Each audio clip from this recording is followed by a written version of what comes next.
Hi everyone. Welcome to the third lecture on ICME, and we'll be discussing again crystal plasticity for this lecture of ICME. My name is Dipankar Pal. I work for ANSYS, and as we all know, ANSYS is the world leader in simulations. So, with that, I would like to start today's lecture on crystal plasticity. I'll first do a small recap of what we have discussed so far. So we'll start with a recap. So first, we'll discuss about polycrystalline materials. The recap on polycrystalline materials. Of course, we first discussed about various types of materials. They could be crystalline, semi-crystalline, and you know other other type of materials where the atoms are arranged in fully random order. So basically there are three basic type of materials, and then their hybrids can exist where they one type of material is mixed with another type of material, and then they form their alloys or other type of mixtures depending on what is the interatomic characteristics in between them. And then basically, if we look at the crystalline class of materials, for example, it has generally grain boundaries in between them. It has one type of arrangement of atoms on one side of that grain boundary, another type of arrangement on the other side of that grain boundary, and so on. So basically, when we discuss about polycrystalline materials, and the solidification happens from different sides, as and when these growing periodic structures of materials collide with one another at the collision site, they form interfaces, and those interfaces are called grain boundaries. All right, so we discussed about these grain boundaries, and then what we discussed last time was the aspect of the different types of crystals, one being the FCC.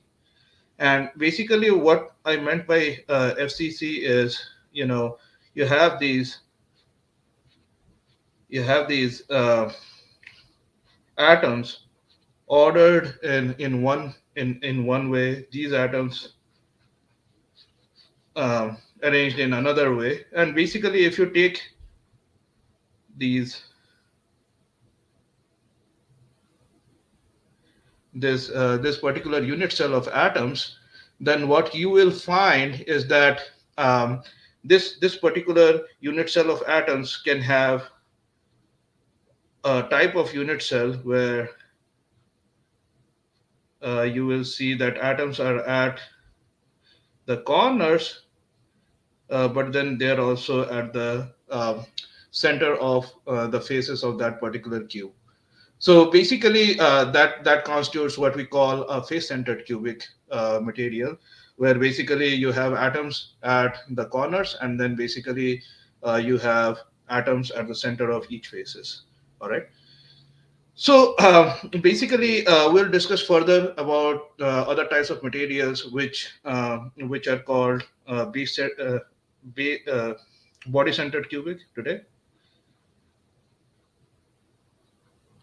Along the same lines, where this unit cell of atom, which is getting repeated over again and again in this direction, in 3D, at least within that particular grain boundary, will have different types of characteristic.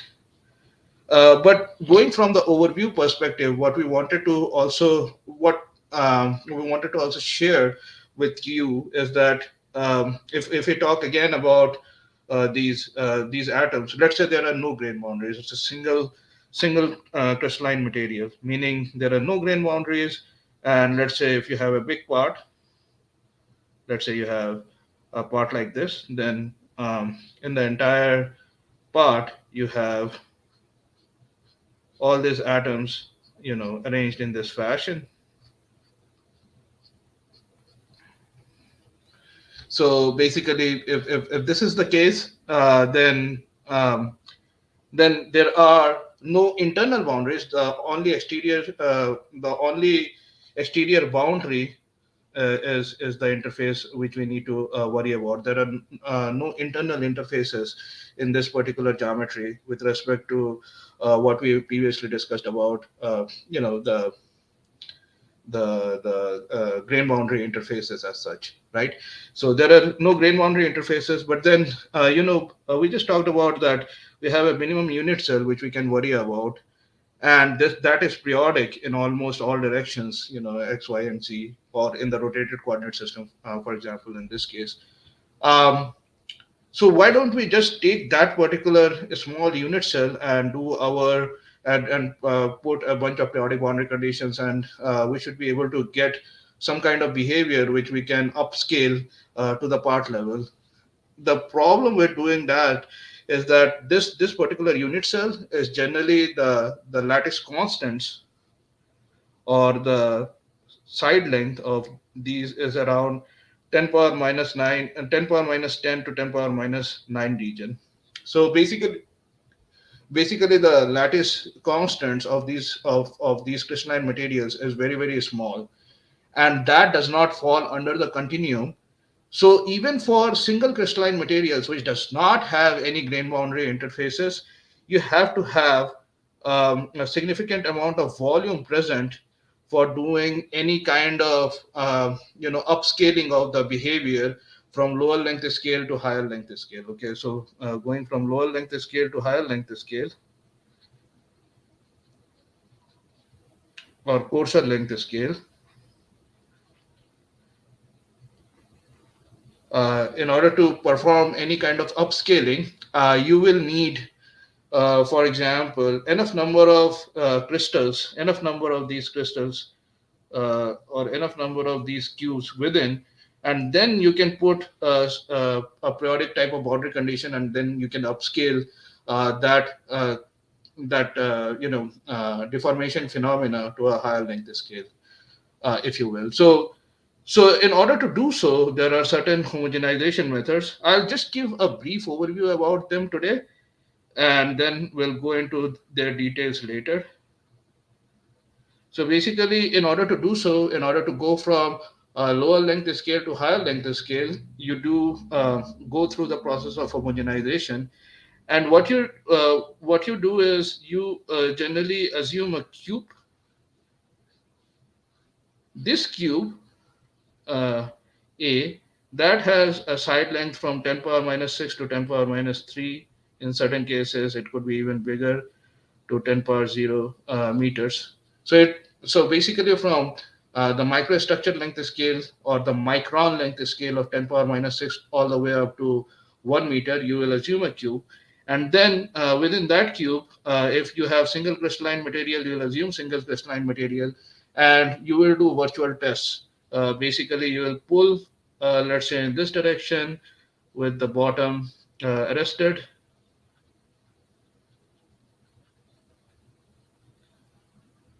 and then the left hand side of that cube and the right hand side of that cube will have periodicity. So you left and you right will have periodicity. You towards me and you away from me, that side, will also have periodicity in between them. So basically, when you put those kind of periodic boundary conditions, you will get a certain type of a stress strain behavior, and that behavior can be upscaled at the part length scale.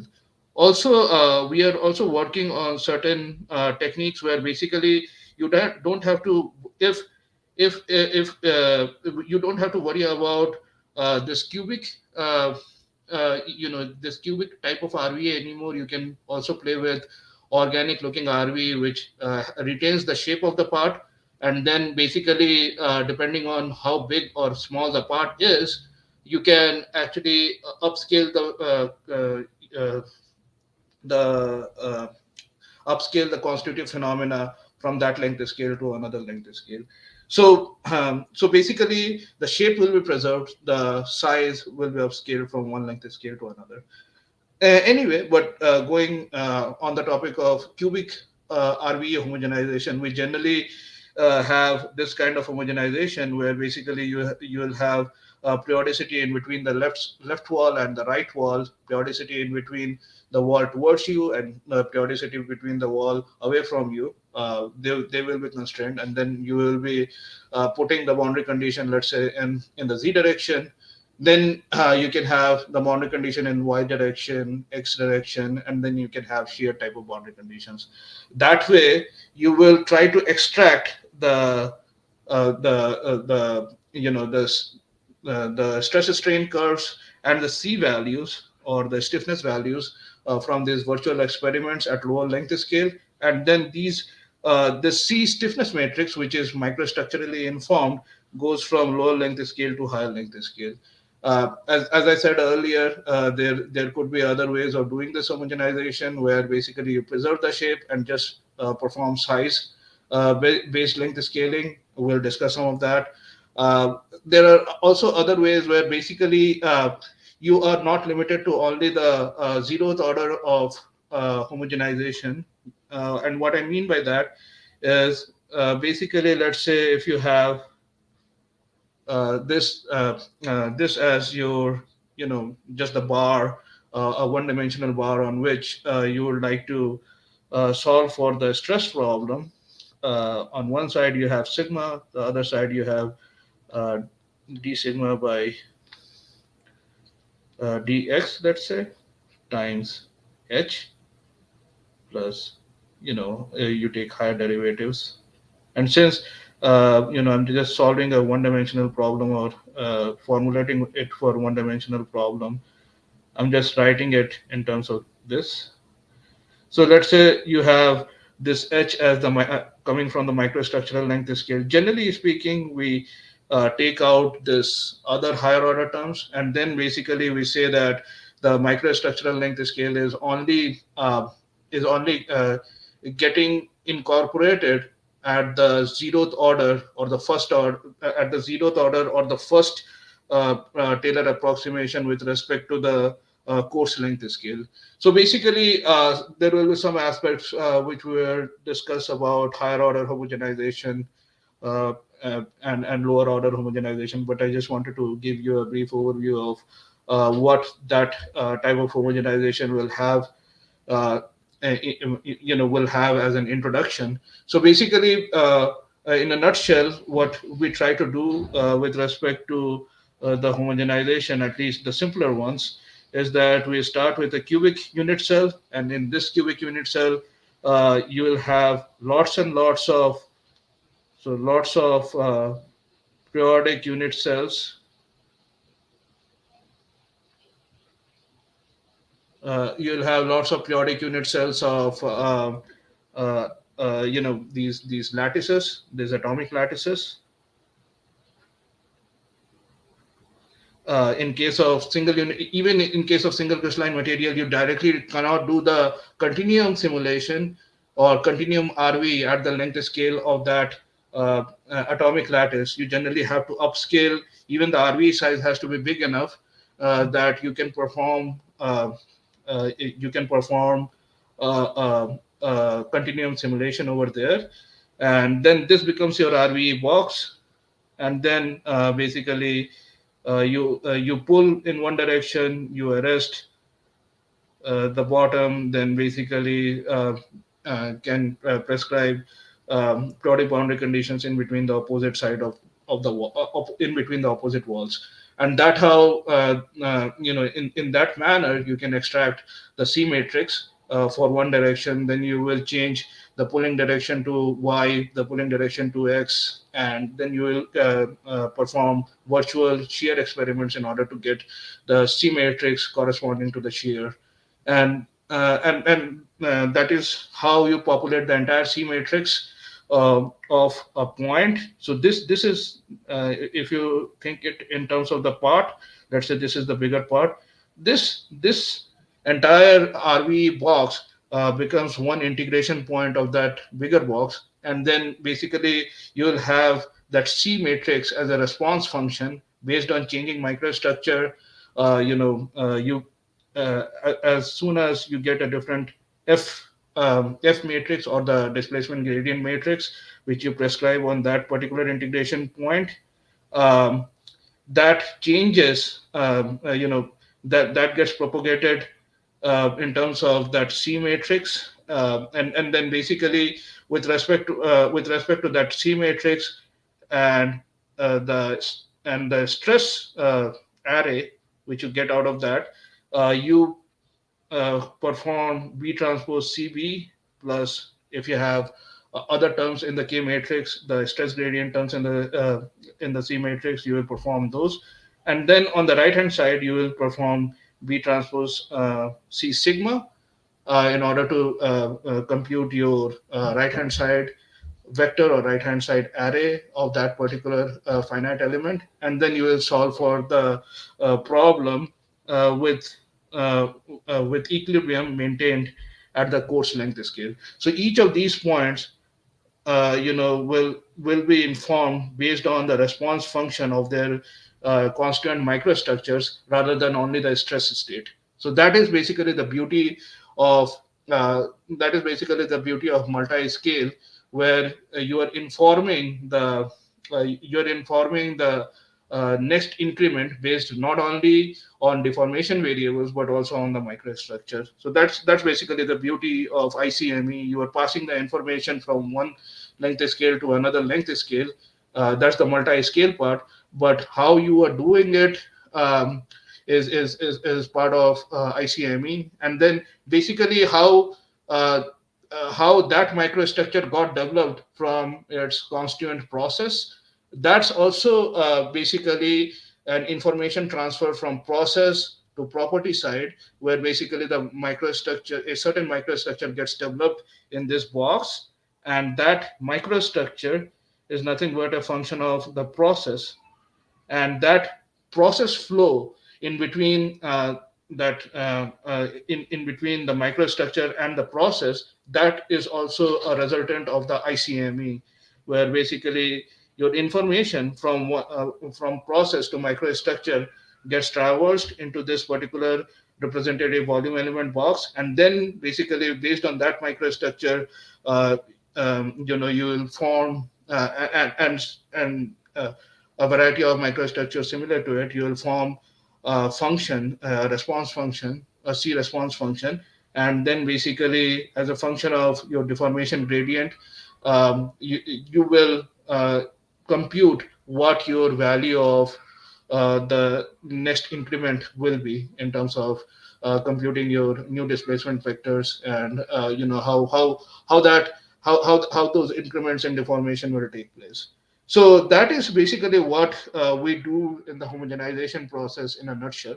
Now, getting back to the idea of single crystal RV, so as you can see that even for single crystals, you have to have enough number of atomic lattices present within this particular representative volume element, and not only that, if for example, if you have polycrystalline material, then this problem becomes even more complex, that not only you have to have enough number of unit cells of a particular atomic unit, but you also have to have captured enough amount of grain boundaries in it. So basically, for single crystalline material, you just have to have enough number of atomic units within it, and basically you will solve for the convergence of the representative volume element, that it is big enough that, for example, x size of the RV in x, y, and z direction, and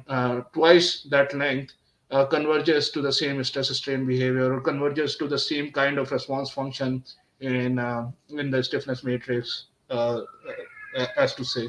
So so that is only for the single crystals. For polycrystals, what happens is that it becomes a bit it becomes a bit more involved, and not only you are looking at enough number of atomic unit cells within the RVE, you are also looking at capturing enough number of grain boundaries. So basically now the problem is twofold. You have to have enough number of uh, atomic unit cells of each type. So, for example, this microstructure on one side of the grain boundary should have enough number of unit cells, as well as, for example, on the other side. And also we should ensure that enough amount of grain boundary length is captured, that not only you get the convergence of the RV as a function of enough number of unit cells, but you also get the convergence of the RV as a function of the grain boundary length. So both of them become important in case of polycrystals. And of course, we'll discuss more on this as time goes. So this is a small trailer where I wanted to kind of introduce the topic of homogenization, how the microstructure plays a vital role in understanding how the part will behave as a function of microstructure, and not only the stress state, or basically not only the function of phenomenological nonlinearity, but it will be directly correlated with a microstructure based nonlinearity or the internal structure based nonlinearity. This could become even more complicated where basically the microstructure by itself is not constant. So a lot of researchers, what they do is they assume that the microstructure is constant. Basically, it remains the same throughout the history of deformation. Sometimes it might not be the case. There are examples where there are phases which are forming and disappearing during the course of the entire deformation, and those need to be captured pretty appropriately. In addition to that, there are also cases where the microstructure remains, the constant phase remains the same, but there are cases where basically instead of the only the phase remaining the same, let's say you have some kind of concentration, for example, in case of hydrogen and or other type of corrosive environments, some type of concentration change within the microstructure. So basically, the crystal lattice will remain the same, but there will be changes with respect to the concentration as a function of evolving microstructure, and that needs to be incorporated at the integration point. So for those kind of things, this aspect of homogenization becomes important. Of course, you can perform homogenization in a simple manner, as we were discussing right here. Like you just get a cubic box, incorporate some periodic boundary conditions, and then basically get your stiffness matrix as a function of that microstructure. Or it can be made much more complicated, where you preserve the shape of the part and just incorporate the size effect as the part is growing, or as the part is represented at the coarse length scale compared to its microscopic length scale part. All right. So that is basically where I would like to leave the discussion on homogenization as such. Now let's get back to the previous discussion where we were discussing about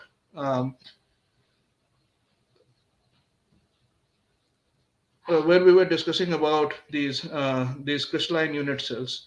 So we just discussed about FCC in the last lecture. So in this lecture, we'll be discussing about BCC. So this is body-centered cubic. And what do we mean by body-centered cubic? So basically, as the name suggests, in case of body-centered cubic, if you look at the lattice, atomic lattice, what happens is uh, you have all the corner atoms intact, but then there is an atom at the center,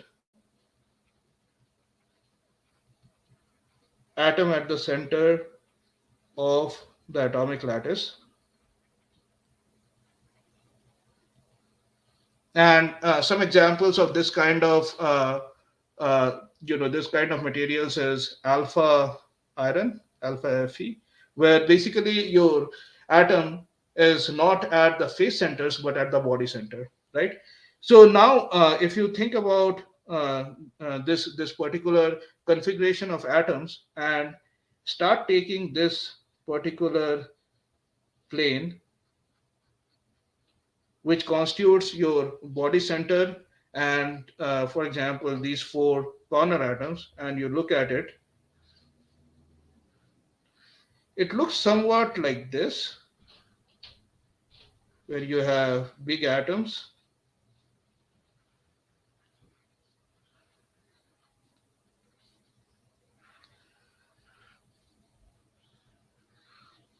and the contact point occurs at the body diagonal. Okay, so first of all, you have to figure out what is the body diagonal. So, for example, in cubes, if you have a cube of side length a,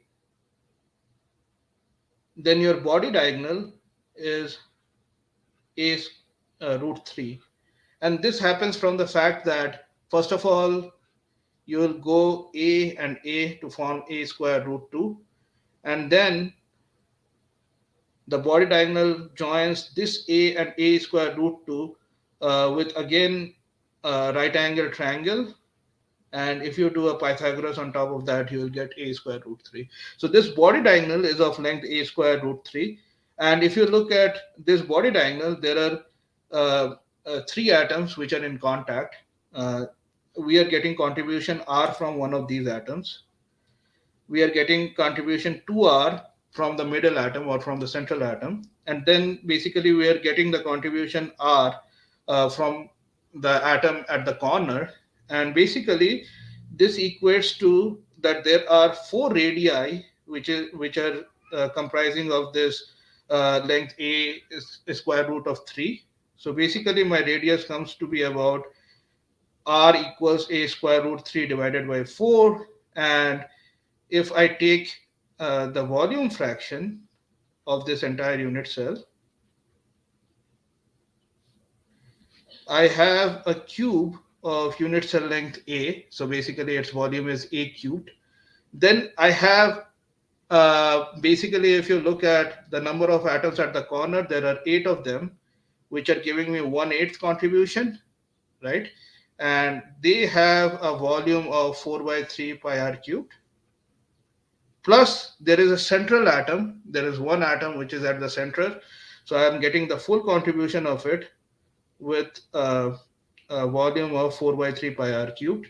So 8 and 8 will cancel, and I'll get 8 divided by 3 pi r cubed over here. And then on top of that, my A is 4r divided by root 3. So I'll get 64 r cubed divided by 3 root 3. So 3 and 3 will cancel. R cubed and r cubed will cancel. So I get pi root 3 divided by, so pi root 3 divided by 8. And that's how much value I get out of it, right? So basically, if you look at this is the amount of volume fraction which I'll get for this particular material. And then you will multiply this by a factor of 100 to get the volume fraction in percentage. Similarly, you can also compute the line density. So again, if you look at this particular line, the line which is at the body center, 100% of it is so the line density is 100% of the body. So line density of the body diagonal is 100%, because all the atoms are touching each other in that particular direction.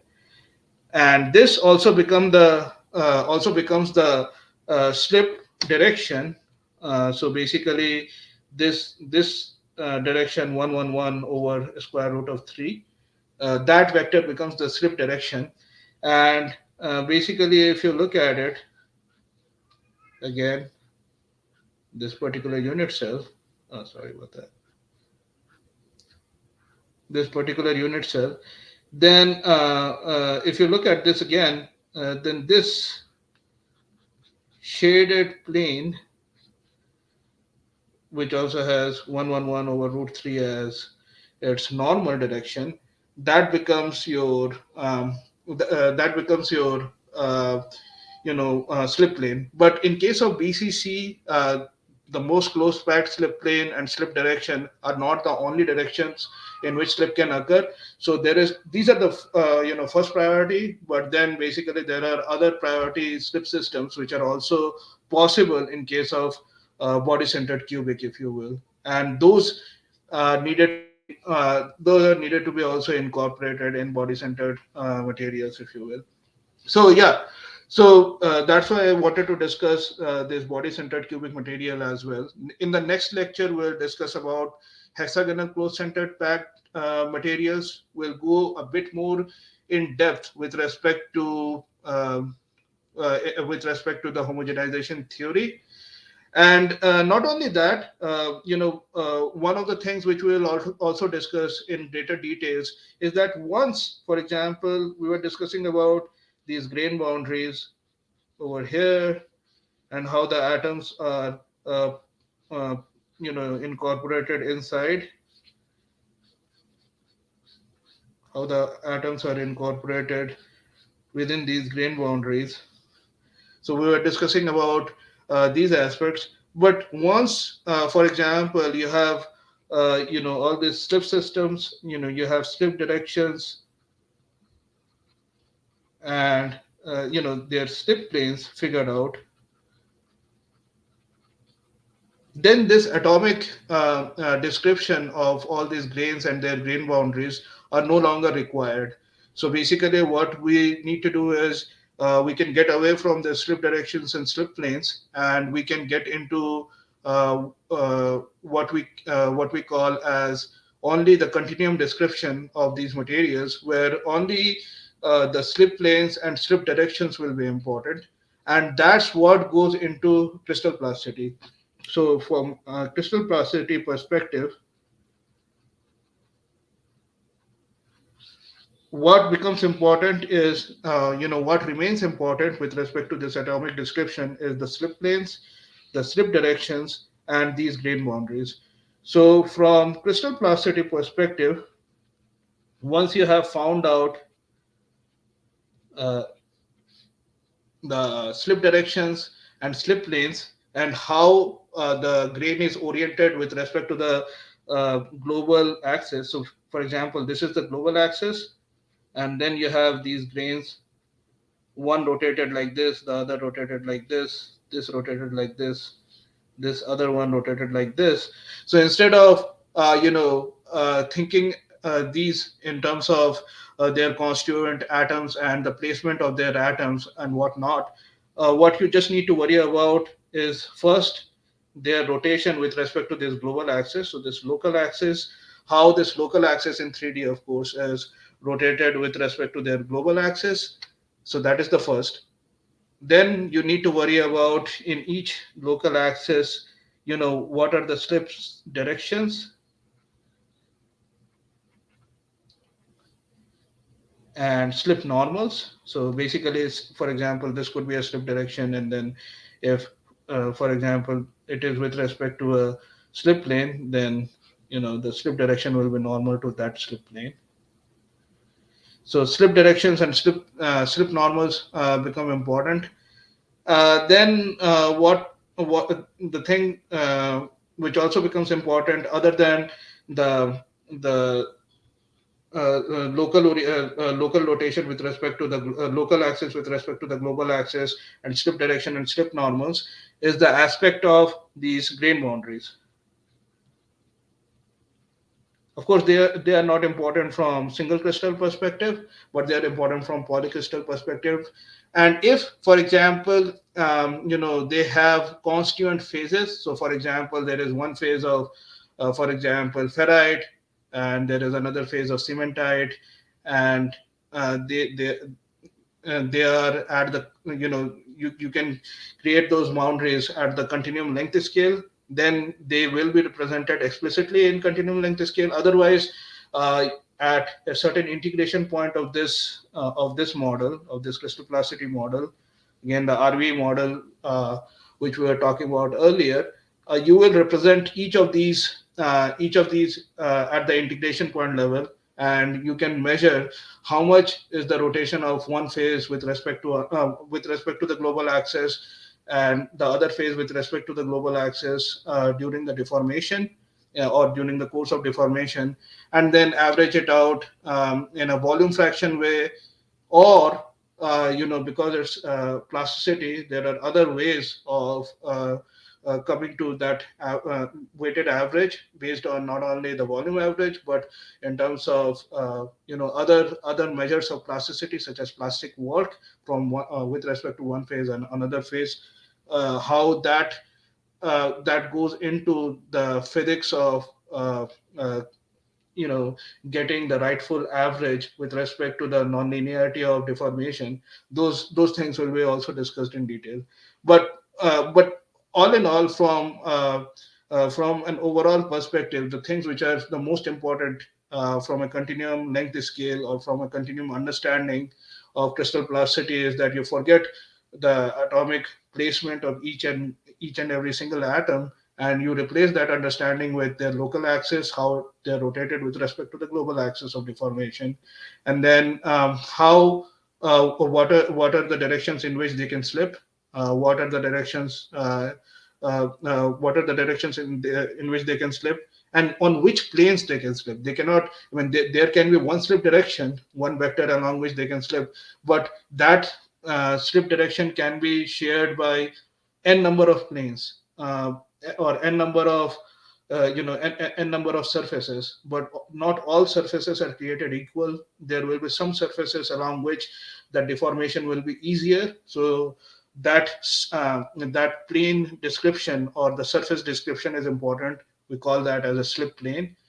Slip direction and slip plane together are termed slip system. So slip system becomes important. And if there are any other interfaces, internal interfaces, which need to be captured at that mesoscopic continuum level, such as grain boundary interfaces, phase interfaces, and things like those, then they need to be explicitly captured. And if they're lower than the micron length scale, then they need to be implicitly captured at the integration point of this particular length scale. So with that, I'm calling that as a stop point for the lecture today. What we'll do for the rest of our time today is we have a guest lecturer today, and his name is Junyan He or Jimmy He. He is originally from China, and now he is doing his studies at UIUC. Also, he's working as an ACE intern for ANSYS, for our company ANSYS, and he will be talking about a case where he about a use case where he used crystal plasticity uh, uh, for predicting how the microstructural length scale can be incorporated in terms of the property at at the continuum or course continuum length scale or the part length scale. So he will be talking about that. So today we'll be only talking about the first part of the lecture, and this lecture, this guest lecture will go all the way from process to microstructure to property length scale to property in terms of the physics which we will capture. Only at the property level we have used crystal plasticity. The other aspect is this microstructural aspect. This is the general microstructure code, which he will discuss during his guest lecture. But this general microstructure code has been used for a particular application, for example, in this particular case of additive manufacturing. But this is only a research code from the microstructural perspective. So basically, he'll be talking with respect to a research code, a general purpose research code on microstructure. uh, on the process side, he will be talking about ANSYS release product of um, uh, discrete element method or ANSYS Rocky, and how it has been used with ANSYS Fluent to get some predictions. So basically, he'll start at process with respect to ANSYS Rocky and how this has been clubbed or coupled with ANSYS Fluent in order to get some process predictions. Then we'll talk about microstructure aspects, where basically the results of the process has been used to create microstructure using a general purpose research code. And then how this microstructure has been used to convert the microstructural aspects into properties, into useful part level properties using ANSYS crystal plasticity code. Again, the crystal plasticity, which has been used for this demonstration, is a released feature of ANSYS. So here goes. Again, the guest lecture for today's lecture is from Jimmy Hay, and since he doesn't have subscription to StreamYard, we thought like we'll pre-record his contribution for the lecture today. And here goes his contribution. So I'll just change to his screen in a moment.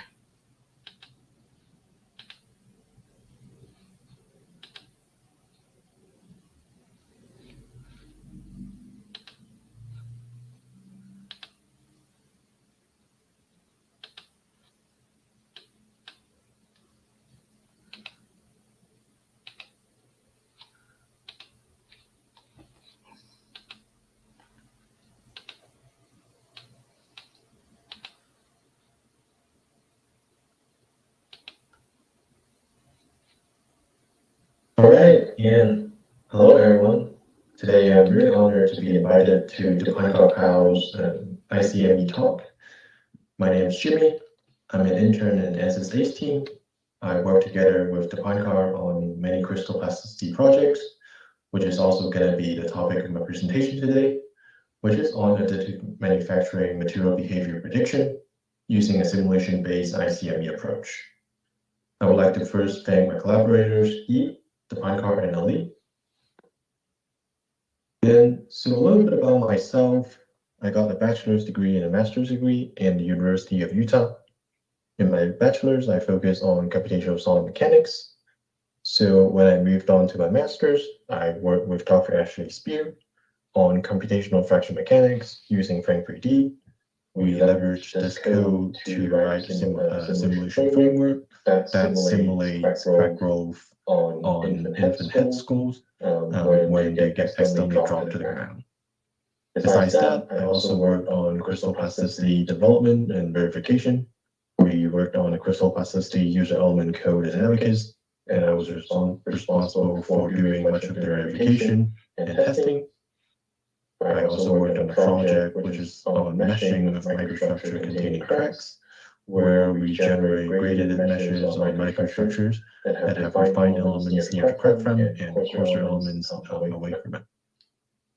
Then moving on to my PhD, I'm currently pursuing PhD in mechanical engineering in the University of Illinois at Urbana-Champaign. I work with Dr. Ivana Jasuk on topology optimization of thin wall lattice structures.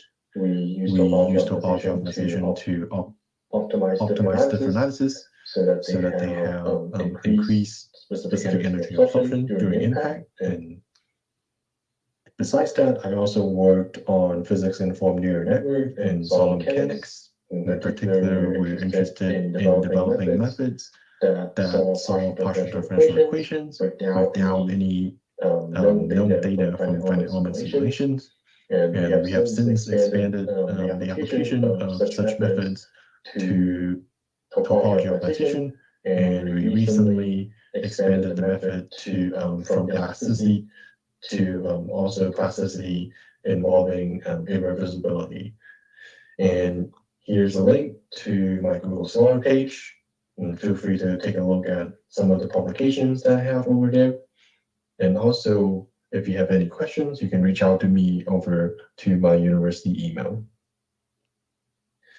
Now, going back to the ICME topic, today I'm going to present an ICME perspective of additive manufacturing, where ICME stands for Integrated Computational Materials Engineering. It is enabled by high-fidelity process simulations and computational resources. It enables performance-centric material design philosophy, where materials are designed and certified by simulation results at different layer scales. And we can use simulations to guide the design as well as the process parameter selection. So in particular, for additive manufacturing, there are a lot of process parameters such as laser power, laser diameter, as well as scan speed, scan pattern, powder size, and powder density.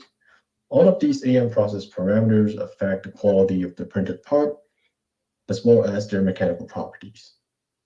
So if we inspect the part using EBSD, we can review the underlying microstructure where we can see grains of different orientations.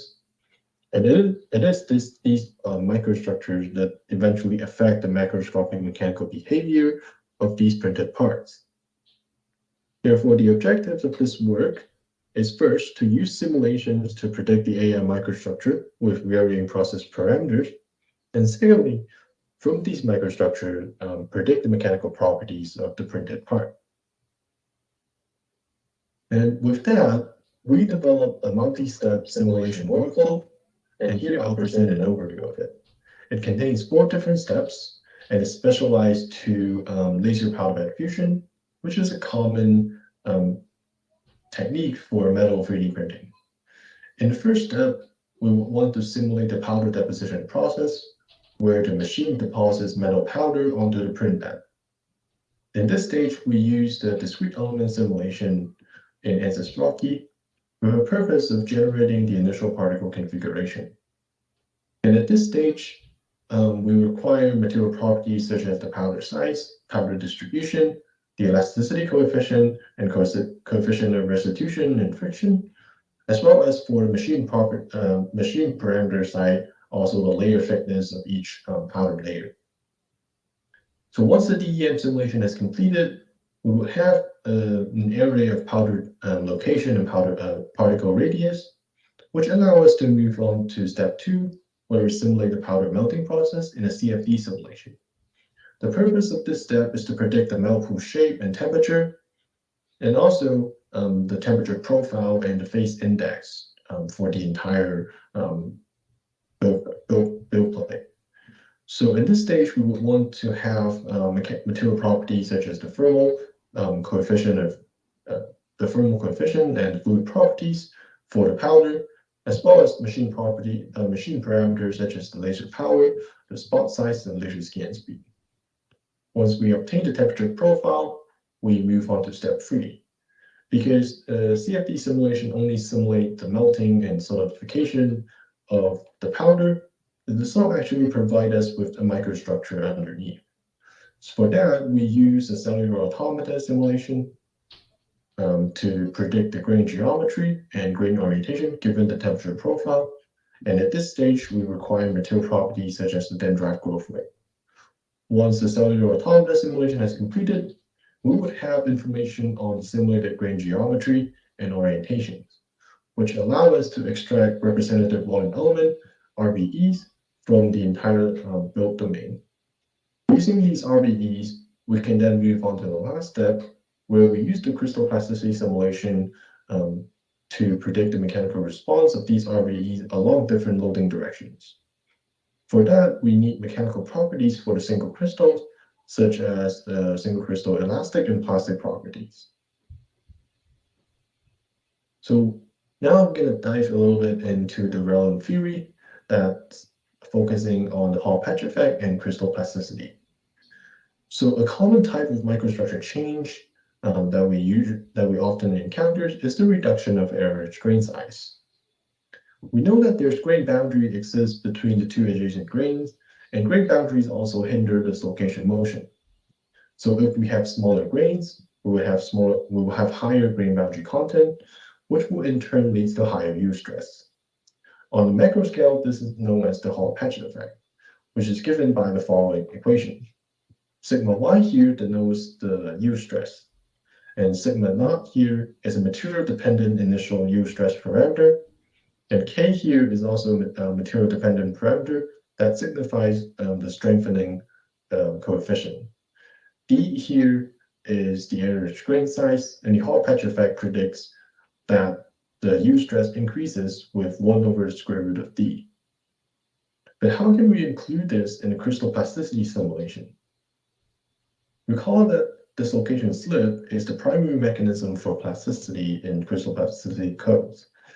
And slip rate can be related to the slip resistance as follows, where gamma dot of alpha is the slip rate at subsystem alpha, and G alpha here is the slip resistance on that subsystem.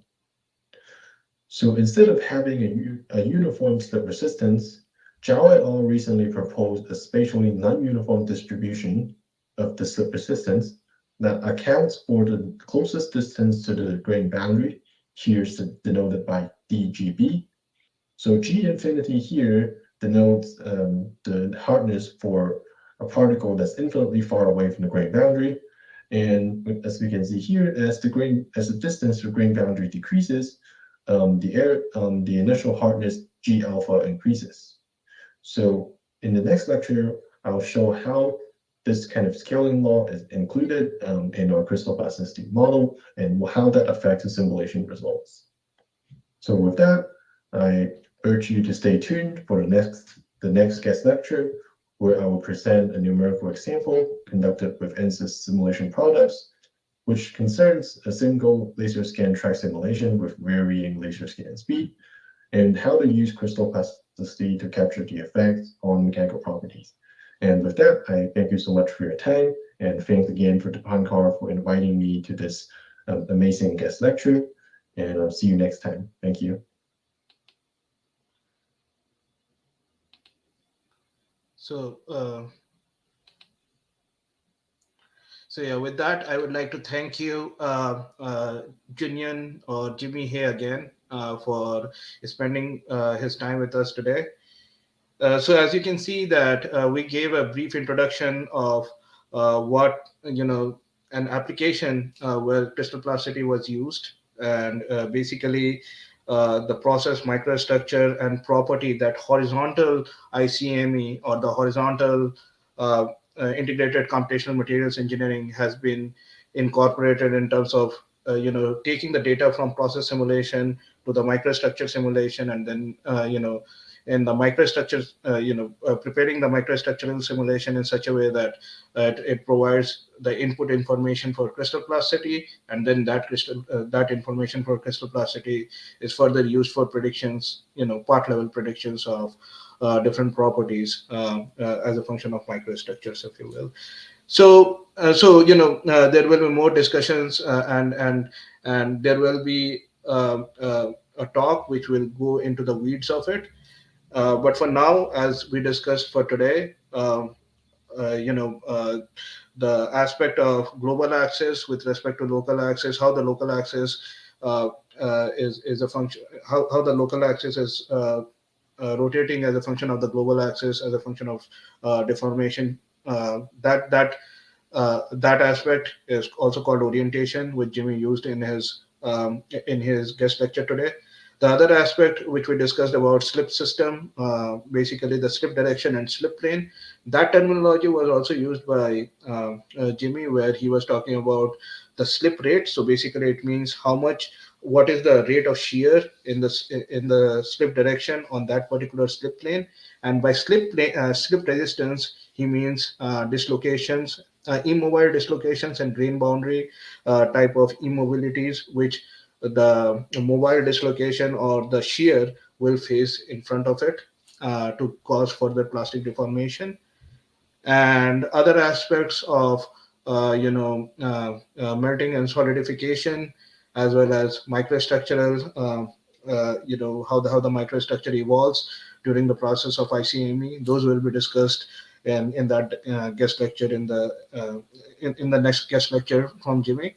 Whereas we will continue to develop on the theory front, so that after Jimmy's lecture, there will be more and more guest lecturers who will come and talk about various aspects of crystal plasticity, and how crystal plasticity could be incorporated in other workflows. Those will be discussed as well.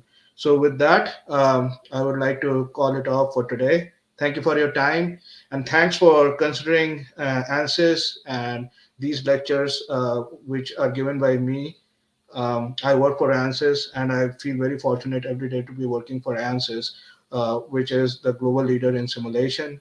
And we feel that if there is any way we can help our customers, connecting different length scales or different aspects of ICME, going from process to microstructure to property in useful manners, we would like to help them with respect to that.